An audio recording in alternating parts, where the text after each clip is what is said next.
అండి మనము హోమియోపతి వైద్యం నేర్చుకుందాం అనే శీర్షికలో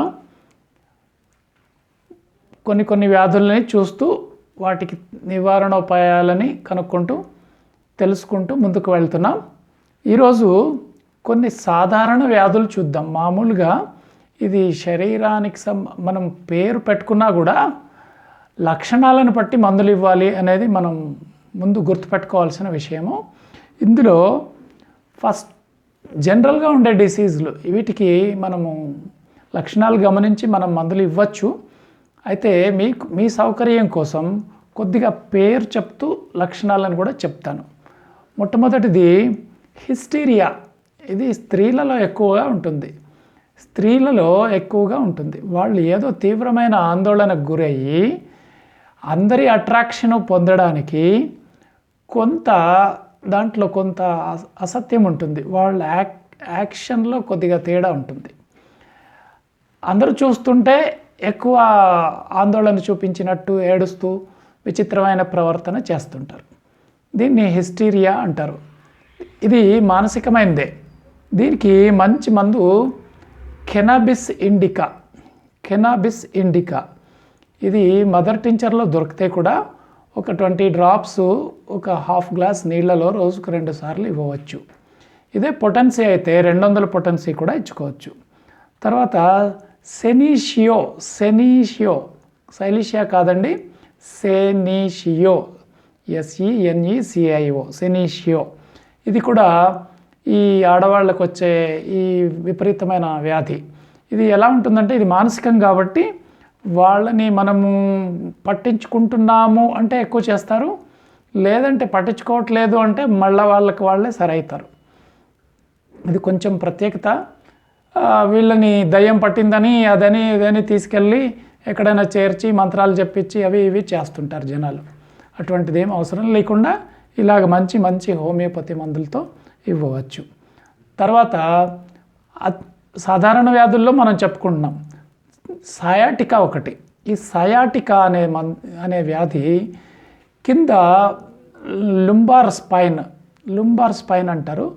ఈ బాగా కింది భాగంలో ఉండే వెన్నుపూసలలో మార్పులు వస్తాయి. ఆ వెన్నుపూసలలో మార్పు వచ్చినప్పుడు ఆ వెన్నుపూస ఏ వైపు అక్కడి నుంచి నర్వ్స్ తయారయ్యి ఎక్కడ కాలు కింది వరకు కుడివైపు ఒక పెద్ద నరము, ఎడం వైపు ఒక పెద్ద నరము కిందికి వెళ్తుంది.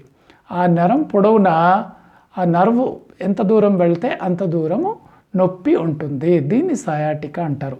ఇది సాధారణ వ్యాధి. చాలామందిలో విపరీతమైన బరువు ఉండటం వల్ల కానీ, సెడెంటరీ లైఫ్, పూర్తిగా ఎటువంటి వ్యాయామం చేయటం లేని వాళ్ళలో కానీ, సూర్యుడి వెలుగుకు ఎక్స్పోజ్ కాని వాళ్ళలో కానీ, కాల్షియం లోపించిన వాళ్ళలో కానీ ఈ సయాటికా నొప్పి వస్తుంటుంది. ఈ 2 వెన్నుపూసల మధ్య లుంబార్ స్పైన్ అంటారు. ఆ లుంబార్ స్పైన్లో వెన్నుపూసల మధ్య ఈ నరము నొక్కపడుతుంటుంది. నొక్కబడినప్పుడు కుడివైపు కానీ ఎడం వైపు కానీ నొప్పి వస్తుంది. దాన్ని సయాటికా అని మనము సింపుల్గా చెప్పుకుంటాం. చాలా వివరంగా చెప్పుకోవాల్సిన అవసరం లేదు. ఎందుకంటే మీకుగా వైద్యం చేసుకుంటున్నారు కాబట్టి పెద్దగా దీని గురించిన అవగాహన కంటే కాలు కుడివైపు నొప్ప, ఎడం వైపు నొప్ప, దాన్ని బట్టి మీరు మందులు ఇవ్వుకోవచ్చు. ఎడం వైపు నొప్పి అయితే కోలోసింత్ 200 పొటెన్సీ చాలా బాగా పనికొస్తుంది. అలాగే కుడివైపు అయినా ఎడం వైపు అయినా కూడా మ్యాగ్ఫాస్ మ్యాగ్ఫాస్ 200 పొటెన్సీ. తీవ్రంగా ఉన్నప్పుడు, ఈ సయాటికా నొప్పి తీవ్రంగా ఉన్నప్పుడు రోజుకు 2 డోసులు చాలా బాగా పనిచేస్తుంది. ఇది అతి నమ్మకమైన మందు మ్యాగ్ఫాస్ 200 పొటెన్సీ. దాని తర్వాత బెల్లిడోనా కూడా పనికొస్తుంది. ఇంకా మనకి లైకోపోడియం, కుడివైపు అయితే లైకోపోడియం 200 పొటెన్సీ ఒకటి, అలాగే నక్స్వామికా 200 పొటెన్సీ ఒకటి. ఈ 2 కూడా రోజుకి 2-3 డోసులు కూడా తీవ్రమైన నొప్పి ఉన్నప్పుడు ఇవ్వవచ్చు. అదే నిరంతరం కొంచెం నొప్పి ఉంటూ భరించలేకుండా అలా ఉన్నప్పుడు అప్పుడు ఏంటంటే రోజుకి 1 డోసు కానీ 2-3 రోజులకు 1 డోసు కానీ ఈ మందుల్ని ఇవ్వటం వల్ల మనకి కొంత రిలీఫ్ వచ్చే అవకాశం ఉంది. వెంటనే మనం డాక్టర్ దగ్గర పరిగెత్తి నొప్పి మాత్రలు వేసుకుంటే దానివల్ల వచ్చే విపరీత పరిణామాలు మనందరికీ తెలుసు. అందువల్ల అటువంటి పరిస్థితిని మనం ఎదిరించాలంటే ఖచ్చితంగా ఈ హోమియోపతిలో ఉన్న కోలోసింథిస్, మెగ్నీషియం ఫాస్ఫారికా, మ్యాగ్ఫాస్, నక్స్వామికా, లైకోపోడియం ఇలాంటి మందుల్ని మనం సెలెక్ట్ చేసుకుని రోజుకు 2-3 డోసులు ఇవ్వటం వల్ల కానీ, కొంచెం దీర్ఘవ్యాధి అయినప్పుడు వారానికి ఒక 2 డోసులు, లేదంటే రోజుకు 1 డోసు, అలాగే డోసు నిర్ణయం మీదే అని మళ్ళీ చెప్తుంటాను. కాబట్టి ఆ రకంగా మనము తీసుకోవచ్చు. తర్వాత రక్తపోటు అండి. ఈ రక్తపోటు కూడా మనం జనరల్ వ్యాధుల్లో చూద్దాం. Blood pressure. ఈ బ్లడ్ ప్రెషరు మనకందరికీ తెలుసు 120/80 ఉండాలి.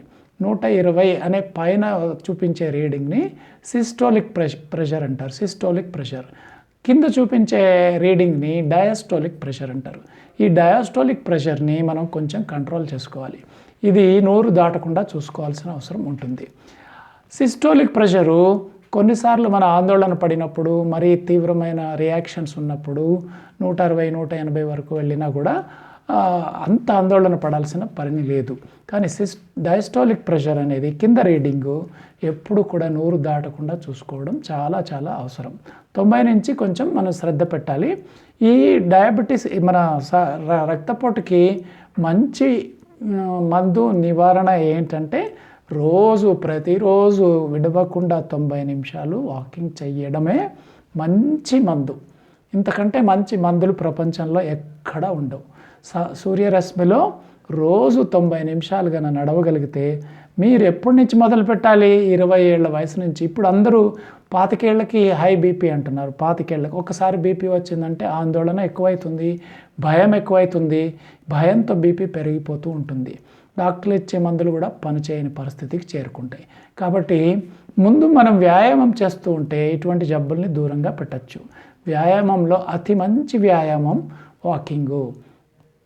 గంటకి 5 కిలోమీటర్ల చొప్పున 5-6 కిలోమీటర్ల చొప్పున యువత నడవగలిగితే 1.5 గంట అంటే రోజుకు 9 కిలోమీటర్లు పొద్దున నడవగలిగిన వాళ్ళకి ఈ బీపీ అనే బాధ, డయాబెటీస్ అనే బాధ, ఈ కీళ్ళ నొప్పులు ఇలాంటివన్నీ కూడా పోతాయి. నేను ఎన్నోసార్లు మళ్ళీ ఇదే చెప్తాను. ఈ మాటను మీరు శ్రద్ధగా పట్టించుకోండి.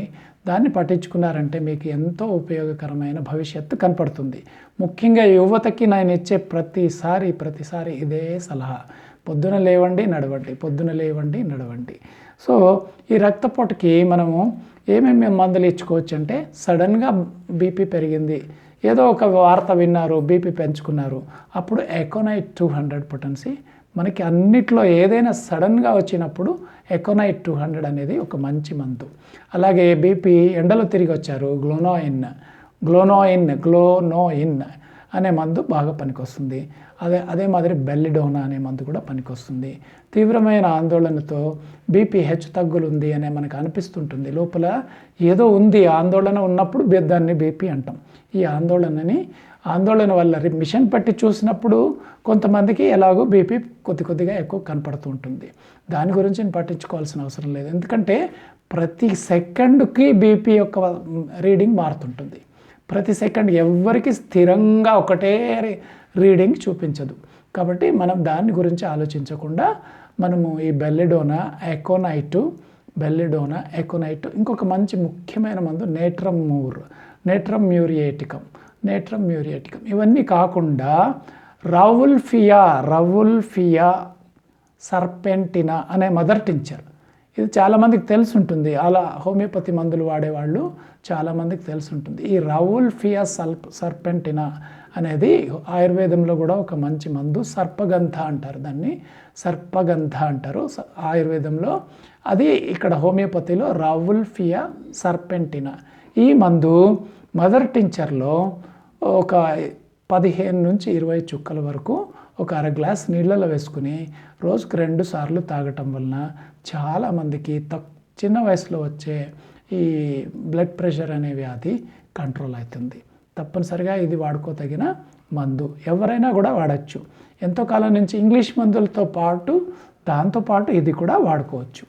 రవుల్ఫియా సర్పెంటినా అతి ముఖ్య ముఖ్యమైన మందు ఈ బీపీని మనం కంట్రోల్. అయితే బీపీకి ఆల్రెడీ మందులు వాడుతున్న వాళ్ళు కొద్దిగా మానిటర్ చేసుకుని వాడాల్సిన అవసరం ఉంది బీపీ. అయితే ఇందాక చెప్పినట్టు నడక అతి ముఖ్యము, నడక అతి ముఖ్యము. మరి వయసుతో పాటు 70 ఏళ్ళకి 80 ఏళ్ళకు వచ్చే వాళ్ళకి మందులు వాడుతూ ఇంగ్లీష్ మందులు వాడుకుంటూ వాటిని నిలుపమని నేను ఎప్పుడు సలహా ఇవ్వను. వాటితో పాటు ఈ మందుని కూడా వాడుకోవడం వల్ల ఈ బీపీని మనం సమర్థవంతంగా కంట్రోల్ చేసుకోవచ్చు. తర్వాత లో బీపీ అంటుంటారు చాలామంది, లో బీపీ అంటుంటారు. ఈ లో బీపీ అనే మాట కొంత అసందర్భం ఉంది దీంట్లో. లో బీపీ అనేది 100/60 ఉన్నా కూడా అది లో బీపీ అని అనకూడదు. 100/60 కూడా కరెక్ట్ అయిన రీడింగే. కానీ ఎప్పుడు అలాగే ఉండదు, 100/60 ఉండదు. 100/70కి మారుతుంది, 110/70కి మారుతుంది, 110/80కి మారుతుంది, 120/80కి మారుతుంది. ఇలా మారుతూ ఉంటుంది. కాబట్టి ఆ రీడింగ్ని మనం పట్టించుకోవాల్సిన అవసరం లేదు. లో బీపీ అనేది పెద్దగా ఆందోళన చెందాల్సిన విషయం కాదు. నాకు లో బీపీ అని చాలామంది చెప్తుంటారు, ముఖ్యంగా స్త్రీలు చెప్తుంటారు. లో బీపీ అండి, లో బీపీ మాకు లో బీపీ వచ్చేసింది, దానికి మందులు వాడాల్సిన అవసరమే లేదు. కొంచెం నడక సాగించండి, కొద్దిగా చిన్న చిన్న వ్యాయామం చేసుకోండి, ఇంట్లో పనులు చేసుకోండి. రిమోట్ కూడా మనం దగ్గర పెట్టుకుని టీవీ ఆన్ చేసుకునే పరిస్థితుల్లో మనం ఉన్నాము. చిన్న పని కూడా చేయలేము, అన్నిటికీ మిషన్లు ఉన్నాయి, ప్రతిదానికి మిషన్. యాంత్రిక యుగంలో ఇటువంటి బీపీలు సహజమైపోయినాయి. వీటిని నివారించుకునే శక్తి మనకు మాత్రమే ఉంది. ఇప్పుడు ఈ లో బీపీ అనే వాళ్ళకి కార్బోవేజ్ ఒక మంచి మందు. కార్బోవేజ్ ఎందువల్ల ఇది లో బీపీకి కార్బోవేజ్ పనికి వస్తుందంటే గ్యాస్ ట్రబుల్ కూడా ఉంటుంది వీళ్ళకి. గ్యాస్ ట్రబుల్, పైకి గ్యాస్ వెళ్ళిపోతుంటుంది, త్రేపులు ఎక్కువ విపరీతంగా త్రేపులు వస్తుంటాయి. అలాంటి వాళ్ళకి కార్బోవేజ్. తర్వాత ఊరికే మానసికంగా ఆందోళన పడుతూ భయపడుతూ బీపీ లో బీపీ అని ఆలోచిస్తుంటారు. అలాంటి వాళ్లకు జెల్సీమియం. అంతేకాకుండా నేట్రమ్మూర్ అనే మందు ఇందాక హై బీపీలో కూడా చెప్పుకున్నాం. అదే మందు ఇక్కడ లో బీపీలో కూడా పనికొస్తుంది. జెల్సీమియం కూడా అంతే. అంటే ఏంటి అంటే ఈ 2 మందులు, ఈ జెల్సీమియం కానీ నేట్రమ్మూర్ కానీ 200 పొటెన్సీలో తీసుకున్నప్పుడు బీపీని నియంత్రిస్తాయి. ఎక్కువ ఉంటే తక్కువ చేస్తాయి, తక్కువ ఉంటే ఎక్కువ చేస్తాయి. కాబట్టి ఇలాంటి మందుల్ని మనం వాడుకోవచ్చు. ఈ రకంగా మనము ఇవాల్టికి చాప్టర్ ముగిద్దాము. తర్వాత ముందు పాఠాల్లో ఇంకా కొన్ని సాధారణ వ్యాధుల గురించి తెలుసుకుందాం. Thank you very much.